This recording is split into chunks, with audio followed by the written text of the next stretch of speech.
अन्नदाता, पग पग पर है संग तुम्हारे अन्नदाता। लहू किसानों का बन के पसीना सींचता है धरती का सीना। मेहनत का तेरी हक दिलवाने, नई तकनीक नई खोज बताने। पशुधन को गुणवान बनाना, पौध सुरक्षा को सिखलाना, खेती के सब गुर समझाने, भारत का सरताज बनाने। आठों पहर है संग तुम्हारे अन्नदाता, अन्नदाता। नमस्कार, अन्नदाता कार्यक्रम में बहुत स्वागत है आप सभी का। मैं हूं आपके साथ शालिनी कपूर तिवारी। हर रोज की तरह कार्यक्रम में एक बार फिर से हम लेकर के आए हैं खेतीबाड़ी से जुड़ी हुई बहुत सी लाभकारी जानकारियां। तो चलिए सबसे पहले देखते हैं कि क्या है विशेष आज के कार्यक्रम में। FIRB पद्धति से गेहूं की बुआई पर जानकारी।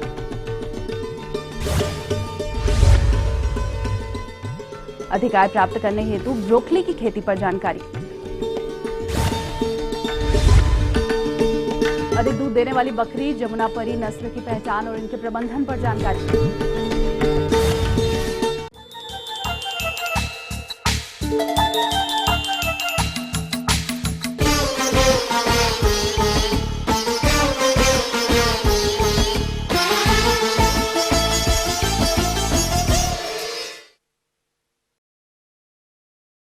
हमारे प्रदेश के ज्यादातर किसान भाई गेहूं की खेती के बाद गन्ना की बुआई करते हैं।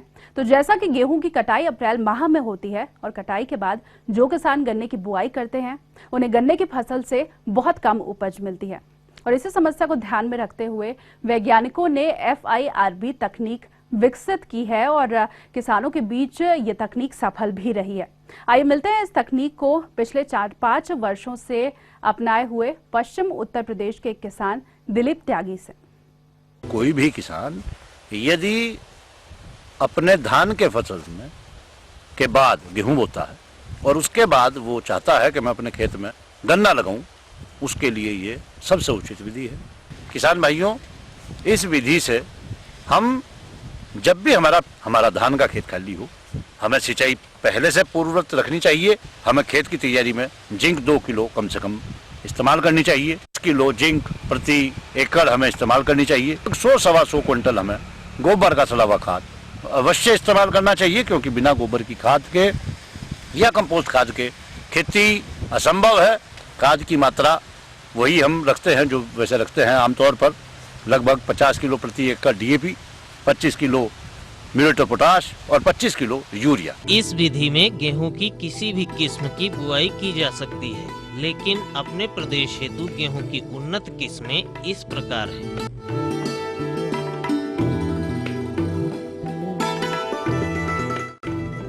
इनमें से किसी भी किस्म का चुनाव कर किसान भाई बुआई कर सकते हैं। किसान भाइयों, जो गेहूं उसे एमिसान से या कार्बेंडाजिम से, बरस्टीन जिसका नाम है, और या एक रेक्सिल है, किसी भी बीज शोधन से बीज को शोधित करने के बाद ही बीज बोए। किसान भाइयों, इस विधि से जब हम गेहूं बोते हैं नवंबर से दिसंबर या जनवरी तक, किसान भाइयों बेड प्लांटर मशीन जो यहाँ शुगर मिल ने हमें अवेलेबल करवाई है, कहीं भी मिल जाती है, इस विधि से मशीन गेहूं बो देती है और ये जिस तरीके की लाइन आप देख रहे हैं, इस तरीके की लाइन है वो मशीन बना देती है। और एक बेड, ये जो बेड है, इस बेड में 3 जो लाइन है वो 3 लाइनें गेहूं की मशीन बो देती है। खाद भी मशीन के साथ साथ ही पड़ता है।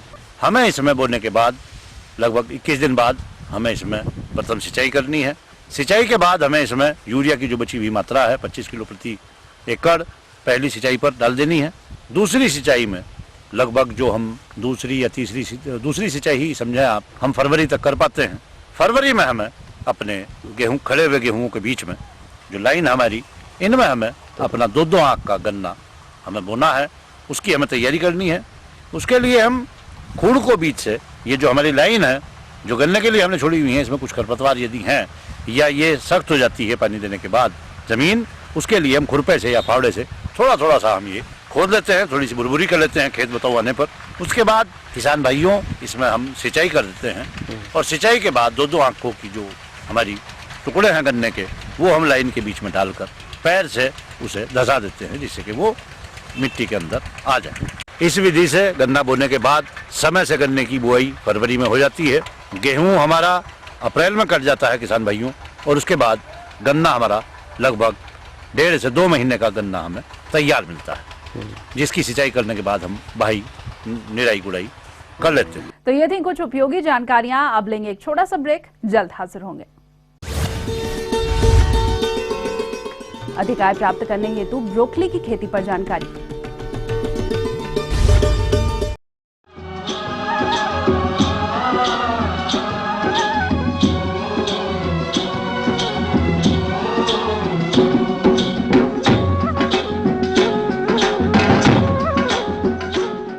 ब्रेक के बाद एक बार फिर से आप सभी दर्शकों का अन्नदाता कार्यक्रम में स्वागत है।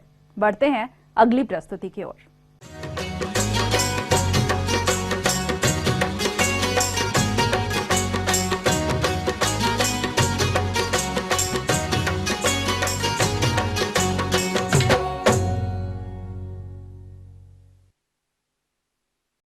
गोभी वर्गीय सब्जियों में ब्रोकली का एक प्रमुख स्थान है और हमारे प्रदेश के जो किसान भाई इसकी खेती करना चाहते हैं वो इस फसल से अधिक लाभ तभी ले सकते हैं जबकि उन्नत किस्मों का चुनाव किया जाए। तो इस विषय पर संक्षिप्त जानकारी दे रहे हैं गोविंद बल्लभ पंत कृषि और प्रौद्योगिक विश्वविद्यालय पंतनगर के एक वैज्ञानिक डॉक्टर धीरेन्द्र सिंह। किसान भाइयों, अगर आप ब्रोकली की खेती करना चाहते हैं तो उसके लिए ये उचित समय है। मैं यहाँ पहले बता दूं कि ब्रोकली की खेती हमारे देश में बहुत कम जगह पे होती है, लेकिन धीरे धीरे शहरों की तरफ इसका रुझान काफ़ी बढ़ रहा है। तो शहरों के आसपास का क्षेत्र जो है वो ब्रोकली की खेती के लिए काफ़ी उपयुक्त माना जाता है, क्योंकि मार्केट में इसकी डिमांड बहुत ज़्यादा है। काफ़ी होटलों में इसका उपयोग होता है क्योंकि ये स्वास्थ्य की दृष्टि से बहुत लाभदायक फसल है और ये यूरोपियन देशों से आई हुई फसल है और अभी भारत में नई फसल है। तो लोगों को अभी इसका स्वाद नहीं पता है, लेकिन धीरे धीरे इसका जो क्षेत्रफल है वो बढ़ रहा है। दिल्ली के आसपास का क्षेत्र जो है वो वहाँ के आसपास के किसान काफ़ी इस ब्रोकली की खेती करते हैं और इस तरह से आप अगर खेती करेंगे, क्योंकि ये फसल ऐसी है जिसमें कि बहुत ज़्यादा बीमारियाँ नहीं लगती हैं, बहुत ज़्यादा कीड़े नहीं लगते हैं, तो इसकी खेती थोड़ी आसान है और इसको अगर मार्केट आपके पास उपलब्ध है तो इसकी खेती बहुत लाभदायक होती है और इससे आपको आय भी मिलती है। ब्रोकली की खेती लगाने के लिए पहले आपको नर्सरी लगानी होगी। ये बीज, इसका बीज जो है जैसे गोभी का बीज होता है उसी की तरह इसका बीज आता है, छोटा होता है। तो नर्सरी आप पहले लगा लें, इसकी तैयार कर लें। नर्सरी तैयार करने के वही तरीके हैं जो और सब्जियों के बीजों के तरीके हैं, यानी नर्सरी आप ऐसी जगह डालें जहाँ पे पानी का जमाव कम हो। नर्सरी ऊंची होनी चाहिए और जो आपकी नर्सरी की क्यारी है वो 1 मीटर से चौड़ी ना हो और लंबाई अपनी आवश्यकता अनुसार रख सकते हैं। और बीज बोने से पहले बीज का उपचार जरूर कर लें। बीज के उपचार के लिए आप विभिन्न प्रकार के रसायन बाज़ार में उपलब्ध हैं, जिसमें बेबेस्टिन है, थीरम है, कैप्टान है। इसमें से किसी एक रसायन को करीब 2.5 ग्राम लेकर 1 किलो बीज से आप उपचारित कर सकते हैं। बीज का उपचारण मिट्टी के बर्तन में करें जिससे कि इसका जो विषैलापन है वो ज़्यादा ना हो, तो इसलिए मिट्टी के बर्तन का इसका उपयोग करना ज़रूरी है। जैसे ही आप बीज को उपचारित कर लेते हैं उसके बाद बुआई करिए और ये भूमि जहाँ पे बोते हैं उसको भी आपको उपचारित करना है। फोरेट नाम की दवा आती है, उससे आप इसको उपचारित कर सकते हैं। उसके बाद बोने के बाद इसको आपको घास या घास फूस से ढक देना है। इससे क्या होता है कि ज़मीन के अंदर एक नमी बनती है और नमी के साथ साथ एक गर्मी बनती है जिससे कि बीज का जमाव तेज़ी से होता है। जैसे ही बीज आपका जमता है वैसे ही आपको ये मल्च जिसे कहते हैं हम, घास फूस का मल्च जो है उसको आपको हटा देना है।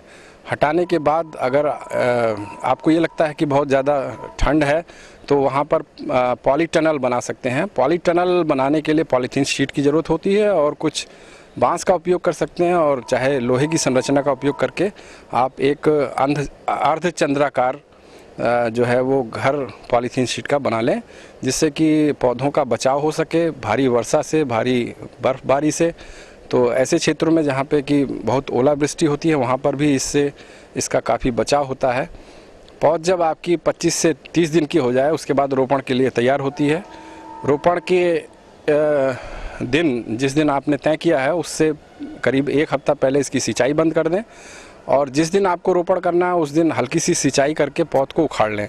पौध को उखाड़ने के बाद एक घोल बना लें डाइथेनियम 45 का, यानी 2.5 ग्राम डाइथेनियम 45 लेके उसको 1 लीटर पानी में घोल लें और उसके बाद इसमें उसकी जड़ को डुबो लें। इससे जो आने वाली बीमारी है जिसमें कि पौध गलन है उससे इसके बचाव होता है। तो आधे घंटे के लिए डुबोने के बाद फिर इसका रोपण करें। रोपण करते समय ये ध्यान रखें कि शाम का समय जबकि धूप कम हो जाती है उस समय ये रोपण के लिए उचित समय होता है, और उसके लिए आप वही समय चुनें, क्योंकि अगर आप दिन में इसकी रोपाई करेंगे तो पौधे मुरझाएंगे और मर जाएंगे। तो शाम के समय करीब 4 से 5 के आसपास का समय जो है उपयुक्त रहता है रोपाई के लिए। और रोपाई करने में ये ध्यान रखें कि इसकी जो दूरी है वो 45 से 45, यानी पौधों से पौधों की दूरी 45 रखें और पंक्तियों से पंक्तियों की दूरी 45 रखें सेंटीमीटर। और इसके बाद आप जब रोपाई कर लेते हैं, रोपाई करने के बाद इसमें पानी ज़रूर दें, हल्का पानी दें, यानी कि पूरी तरह से उसको भर ना दें। अगर आपके पास छोटा क्षेत्र है तो आप हजारे या मग्गे से पानी पौधों में दीजिए, और अगर ज़्यादा बड़ा क्षेत्र है तो आप हल्की सिंचाई करके इसको पूरी रात छोड़ दें, जिससे कि पौधा अपने आप को स्थापित कर ले और अगले दिन ये खड़ा मिलेगा आपको। उसके बाद आप इसमें विभिन्न प्रकार की शस्य क्रियाएँ जैसे कि निराई गुड़ाई करते रहें। अगर आप इसको ड्रिप इरिगेशन पे बोएंगे तो ये ज़्यादा सफल खेती है, क्योंकि इसमें पानी की आवश्यकता कम लेकिन जल्दी इसमें पानी की आवश्यकता होती है। तो ड्रिप इरिगेशन इसके सिंचाई की विधि जो है वो सबसे अच्छी मानी जाती है, और बहुत से फार्मर इस सिंचाई का लाभ उठा रहे हैं। उत्तराखंड गवर्नमेंट इस सिंचाई के सिस्टम पे, इस सिंचाई के जो पद्धति है उस पर वो विभिन्न प्रकार की छूट देती है। किसान भाई इसका भी लाभ उठा सकते हैं। अपने पास के जो उद्यान केंद्र है वहाँ के अधिकारियों से संपर्क करके इस तरह की अगर छूट उनको मिल रही है तो उसका भी लाभ ज़रूर उठाएं। इसमें ध्यान ये रखना है कि जैसे ही इसमें गांठें बननी शुरू होती हैं, ये करीब हरे रंग की गांठ होती है और ये आपका 40 से 45 दिन में ये आ जाती है। उस गांठ बनने के बाद इसकी कटाई करना ज़रूरी है, क्योंकि जब ये थोड़ा सा बड़ा होने लगता है तो इसके फूल खिलने लगते हैं और वो विक्रय की दृष्टि से अच्छे नहीं माने जाते हैं, गुणवत्ता की दृष्टि से अच्छे नहीं माने जाते हैं। तो ये ज़रूरी है कि जैसे ही आपकी फसल हो जाती है उसके बाद इसकी कटाई करनी है। आगे और भी यहाँ कुछ रोचक जानकारियां, पर यहाँ पर रुकेंगे एक और ब्रेक के लिए, जल्द हाजिर होंगे। अधिक दूध देने वाली बकरी जमुनापरी नस्ल की पहचान और इनके प्रबंधन पर जानकारी। ब्रेक के बाद आप सभी दर्शकों का एक बार फिर से स्वागत है, और चलिए अब रुख करते हैं अगली कड़ी की ओर।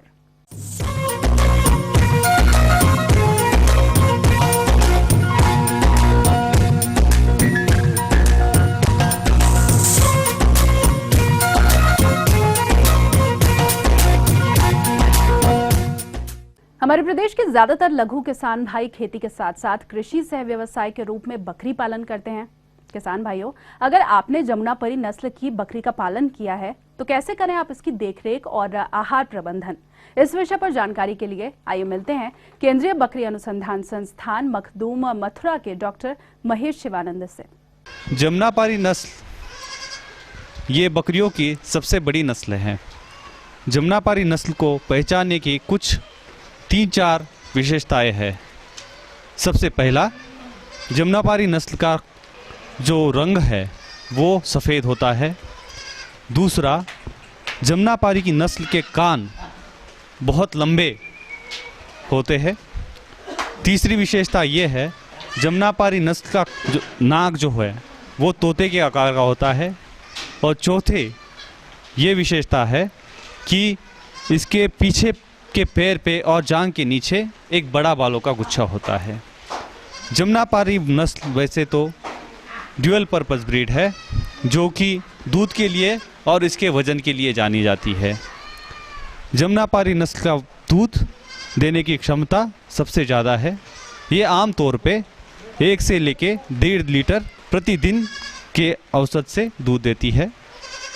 इसका वजन आमतौर पे आप देखेंगे तो 12 महीने में 28 किलो आता है। अगर आप इसको सेमी इंटेंसिव पद्धति में पालते हैं, अगर आप इसको इंटेंसिव पद्धति में पालते हैं तो इसका वजन 12 महीने में 40 किलोग्राम तक होता है। ये नस्ल आमतौर पे मुख्यत्वे इटावा नगर के चकरनगर भाग में पाई जाती है। इसको राजस्थान के कई इलाकों में भी पाया गया है, जैसे कि भरतपुर है, उसके आजू बाजू के एरिया है। जमुनापारी नस्ल में सबसे इम्पोर्टेंट जो विशेषता है उसका दूधी है। ये दुधारू प्रजाति है। इसके बाद में इसके अगर आप मैनेजमेंट के बारे में देखना चाहेंगे तो इसकी मैनेजमेंट में आपको इसके बच्चों का, जब बच्चे पैदा होते हैं उसके बाद 3 महीने तक आपको बच्चों को अलग अलग रखना होता है। 2-3 महीने के बाद बच्चों को अलग रखना है।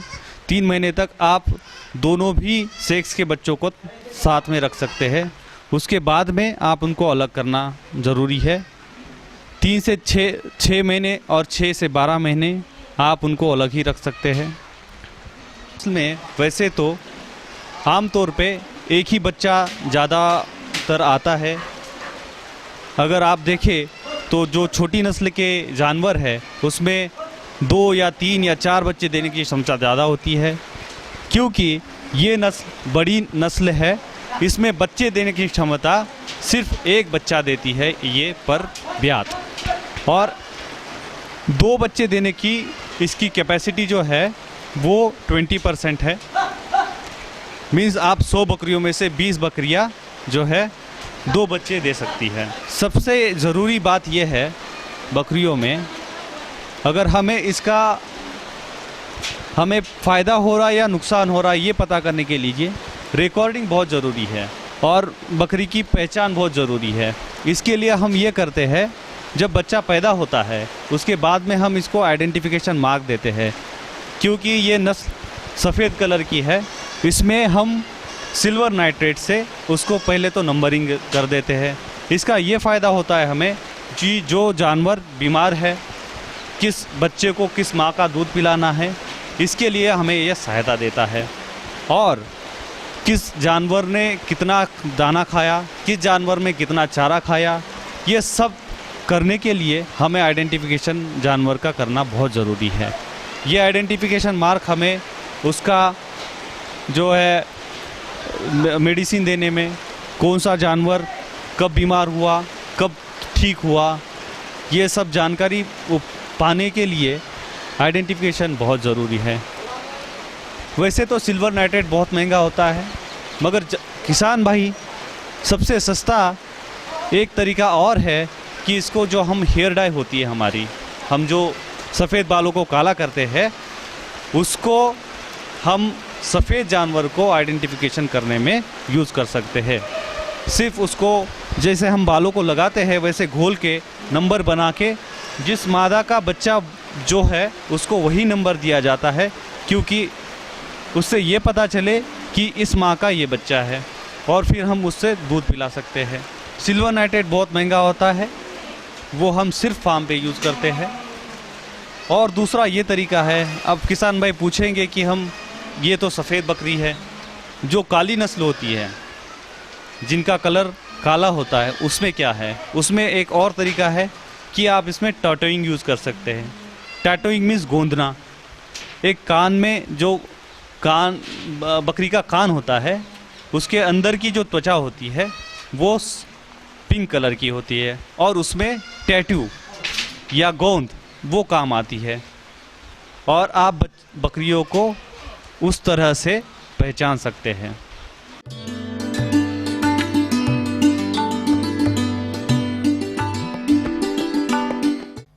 अन्नदाता हेल्पलाइन निःशुल्क फोन संपर्क सेवा के माध्यम से आपके द्वारा पूछी गई समस्याओं में से एक या फिर 2 महत्वपूर्ण समस्याओं को हम अपने कार्यक्रम में शामिल करते हैं, और इसी के तहत आज की चयनित समस्या और उसका जवाब इस प्रकार है।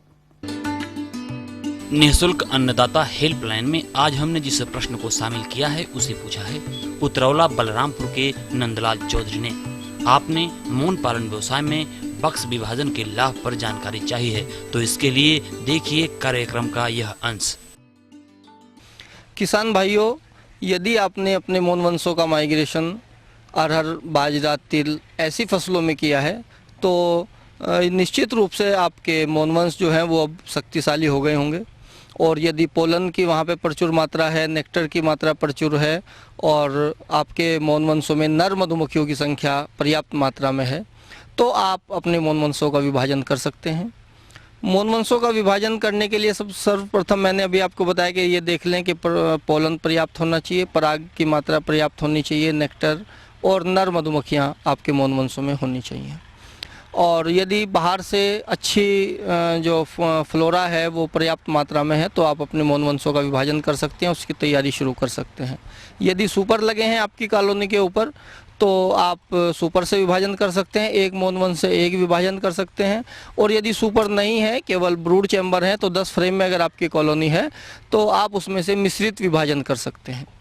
मिश्रित विभाजन के लिए आप 2-2 फ्रेम जो है मौन वंश, एक मौन वंश में से 2-2 फ्रेम ले सकते हैं। और लेकिन ये ध्यान रखें जो भी आप विभाजन करेंगे वो 8 फ्रेम से कम करना हो, शक्तिशाली विभाजन आपको करना चाहिए ताकि रानी आपकी अच्छी पैदा हो।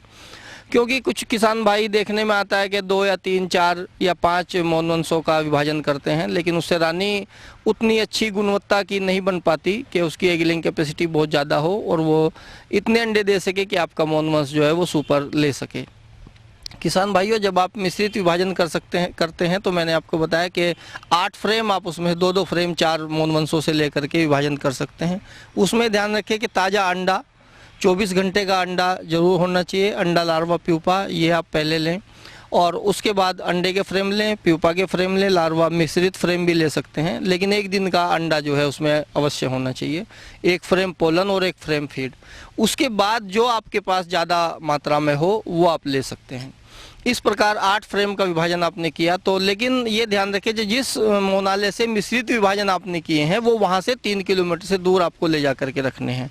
उसी मोनाले में उसी दिन आप उनको नहीं रख सकते, नहीं तो जो वर्कर है वो निकल करके अपने अपने मौन वंश में चला जाएगा और आपका जो विभाजन आपने किया है वो कमज़ोर हो जाएगा। तो इसलिए उसका गेट बंद करें। जो नया डब्बा आप लें, जो खाली बॉक्स आप लेंगे उसका गेट बंद कर लें, 2-2 फ्रेम निकाल करके उनको 8 फ्रेम करें, इनर कवर लगाएं और उसको वहाँ से 3 किलोमीटर से ज़्यादा दूरी पे उसको 4-5 दिन के लिए भेज दें। 4-5 दिन के बाद उसको वापस आप उसी मोनाले में ला सकते हैं, उसके बाद यथास्थान पर उसको रख सकते हैं। तो इस प्रकार मिश्रित विभाजन आप कर सकते हैं। और यदि आपके पास सुपर लगे हैं, सुपर की कॉलोनियाँ तो बहुत ही अच्छा है, तो आप मान लिया 16 फ्रेम का आपका मौन वंश है तो 8-8 फ्रेम 2 में कर सकते हैं या 1 में 8 कर सकते हैं, 1 में कम ज़्यादा भी उसमें कर सकते हैं। यदि 19 फ्रेम में है 1 में 9 कर सकते हैं, मदर कॉलोनी में 10 कर सकते हैं। तो इस प्रकार 1 मौन वंश से अगर सुपर में आपकी कॉलोनी है तो 1 से 1 विभाजन हो सकता है, वो ज़्यादा अच्छा रहता है। उसमें भी वही चीज़ें आपको ध्यान रखनी है कि अंडा, लार्वा, ये 1 दिन का अंडा उसमें अवश्य होना चाहिए और अंडा, लार्वा, प्यूपा ये फ्रेम दे करके 1 फ्रेम पोलन और 1 फ्रेम नेक्टर दे करके आप जो चीज़ें आपके पास ज़्यादा हों वो उसमें दे सकते हैं। लेकिन किसान भाइयों, मैं एक आपको सलाह देना चाहूँगा कि जब आप विभाजन करें उससे पहले कॉलोनियों का चयन कर लें, सिलेक्शन कर लें। अगर 100 मौन वंश आपके एपियरी में हैं तो 100 के 100 से अंडा आप विभाजन के लिए ना लें। उसमें से आप 30 या 40 जो आपकी अच्छी कॉलोनी हो, जो शहद ज़्यादा देती हो, कम काटती हो, घर की सफाई ज़्यादा रखती हो। देखिए, जो कॉलोनी अपने घर की मौन गृह की सफाई ज़्यादा रखती है वो गुणों में अच्छी मानी जाती है, उसमें रोग प्रतिरोधक क्षमता भी उसकी ज़्यादा होती है और उसका शहद उत्पादन भी ज़्यादा होता है। तो किसान भाइयों, ऐसी आप मौन वंश सेलेक्ट करें रानी बनाने के लिए, ऐसी रानी का अंडा प्रयोग करें। तो पहले 100 में से आप जो है 20, 30, 40 जो है जिनका अच्छी जिन्हें आप मानते हैं, क्योंकि देखिए हम अपने घर में भी अगर गाय भैंस रखते हैं तो अच्छी गाय की बछिया हम लोग आगे के लिए रखते हैं, अच्छी भैंस की बछिया हम लोग आगे के लिए रखते हैं जो ज़्यादा दूध देती हो, जिसका उत्पादन ज़्यादा हो। तो ठीक उसी प्रकार हम लोगों को अपने मौन वंशों में भी ये प्रक्रिया अपनानी चाहिए, चयन करना चाहिए पहले कि किन किन बक्सों की रानी अच्छी है, किन किन का अंडा हमें रानी बनवाने हेतु प्रयोग करना है। तो उन्हीं बक्सों का नया अंदाज, क्योंकि देखिए उसमें जो आप जिन बक्सों से विभाजन करेंगे तो जिसकी रानी हमें नहीं बनवानी उसमें से अंडा ना लें, केवल सील्ड ब्रूड के फ्रेम लें और अंडा उन कॉलोनी से लें जिसकी रानी अच्छी हो, जिसकी अंडे देने की क्षमता ज़्यादा हो, अपने घर की सफाई ज़्यादा रखती हो, कम काटती हो, जिसका शहद उत्पादन ज़्यादा हो। नई रानी हो, पुरानी रानी का अंडा रानी बनवाने के लिए ना लें, तो नई रानी हो उसका अंडा आप लें। और ये जो मैंने बताया कि अच्छी कॉलोनी की जो विशेषताएं होती हैं, अच्छी रानी की जो विशेषताएं होती हैं, उनसे आप अंडे का फ्रेम रानी बनवाने हेतु लें और उनसे आप रानी का प्रक्रिया शुरू करें। तो जैसे एक सुपर वाली कॉलोनी है, उससे आपने विभाजन किया, उसको आप वहीं का वहीं भी कर सकते हैं। अगर आपके मोनाले में जगह है, आपकी एपेरी कम से कम 3 मीटर पे बक्से से बक्से की दूरी 3 मीटर होनी चाहिए। यदि वो 3-3 मीटर पे रखें तो आप वहीं का वहीं विभाजन कर सकते हैं। और यदि आपने मोनवंश अपने बहुत पास रखे हैं तो फिर आप वहीं ना रखें, क्योंकि फिर मीटिंग में दिक्कत आएगी। तो उनको आप जो है विभाजन करके, अगर बहुत पास कॉलोनी रखी हैं तो विभाजन करके आप उनको दूर, वहाँ से 3-4 किलोमीटर दूर ले जाइए और वही फिर 4-5 दिन के बाद वापस उनको मोनाले में ले आइएगा। तो इस प्रकार 3 दिन के बाद उसमें रानी सेल उठ जाएगा। अगर आपको बहुत अच्छी क्वालिटी की रानी बनवानी है, आप चाहते हैं कि हमारे बक्सों के ऊपर सुपर लगे, क्योंकि कुछ किसान भाई शिकायत करते हैं कि साहब सुपर तो लगा लें लेकिन हमारी मधुमक्खियाँ ऊपर चढ़ती नहीं है, तो ऐसे किसान भाइयों को मैं सुझाव देना चाहूँगा कि वो रानी बनवाते समय रानी की गुणवत्ता के ऊपर विशेष ध्यान दें। देखिए, रानी की जो अंडे देने की क्षमता होती है, उसकी एगिंग कैपेसिटी निर्भर करती है कि उसको जन्म के पूर्व जो है कितनी रॉयल जेली जो है खाने के लिए मिली। क्योंकि जब आप विभाजन करते हैं, आप उसमें एक निश्चित आयु की मधुमक्खियाँ ही रॉयल जेली खिला सकती हैं। जो 6 से 13 दिन की मधुमक्खी होती है वही केवल रॉयल जेली खिलाने का काम कर सकती है। यदि वो भरपूर मात्रा में है आपके मोनवंश में तो रॉयल जेली अच्छी मात्रा में खाने के लिए मिल जाएगी। और यदि कम मात्रा में है नई मधुमक्खियाँ तो उसको रॉयल जेली कम मिलेगी। और अगर रॉयल जेली कम मिलती है तो उस रानी की अंडे देने की क्षमता निश्चित रूप से कम होगी। तो इसलिए अच्छे आप चाहते हैं कि रानी हमारी अच्छी पैदा हो, उसके अंडे देने की क्षमता ज़्यादा हो, तो एक आप प्रयोग कर सकते हैं। जब आप विभाजन आपने किया कि 3 दिन के बाद जैसे आपकी कॉलोनी में 8 या 10 उसमें या 6 क्वीन सेल उठते हैं, तो उसमें से आप बाकी को नष्ट कर दें, केवल 2 अलग अलग फ्रेम के ऊपर 2 सेल रखें। इससे ये फ़ायदा होगा, जो रॉयल जेली खिलाने वाली मधुमक्खियाँ हैं वो 10 के बजाय केवल 2 सेलों को रॉयल जेली फीड करेंगी और उनके भोजन की मात्रा जो है, रॉयल जेली की मात्रा उनके हिस्से में ज़्यादा आएगी। 10 के बजाय 2 हिस्सों में पूरी रॉयल जेली उनको मिलेगी, तो उनकी अंडे देने की क्षमता ज़्यादा होगी। तो इस प्रकार आप उन्हीं मधुमक्खियों से अगर कुछ सेल ज़्यादा मात्रा में उठा दिए हैं तो अलग अलग फ्रेम पे एक सेल छोड़ें और बाकी को अंगूठे से दबा दें, उनको डिस्ट्रॉय कर दें। तो इस प्रकार उसको रॉयल जेली जब ज़्यादा मिलेगी तो उससे जो रानी पैदा होगी उसकी एगिंग कैपेसिटी ज़्यादा होगी और वो निश्चित रूप से आपकी कॉलोनी जो है सुपर में आ जाएंगी। हम ये उम्मीद करते हैं कि आज का कार्यक्रम आप सभी दर्शकों के लिए उपयोगी रहा होगा। किसान भाइयों, अन्नदाता आपकी सेवा के लिए संकल्परत है। कृषि संबंधित समस्या और सुझावों के लिए आप हमें इस पते पर संपर्क कर सकते हैं। प्रोड्यूसर अन्नदाता, ETV Uttar Pradesh Uttarakhand, Ramoji film city, Hyderabad 501512। साथ ही आप हमें ईमेल भी कर सकते हैं। हमारा ईमेल आईडी है annadaata.up@etv.co.in। इसके अलावा आप हमें निःशुल्क हेल्पलाइन नंबर 180010845999 पर सोमवार से शनिवार सुबह 10 से शाम 4 बजे के बीच संपर्क कर सकते हैं। और आइए आप देखते हैं कल दिखाए जाने वाले कार्यक्रम की मुख्य झलकियां। तराई क्षेत्र में शिमला मिर्च की वैज्ञानिक तकनीक से रोपाई पर जानकारी।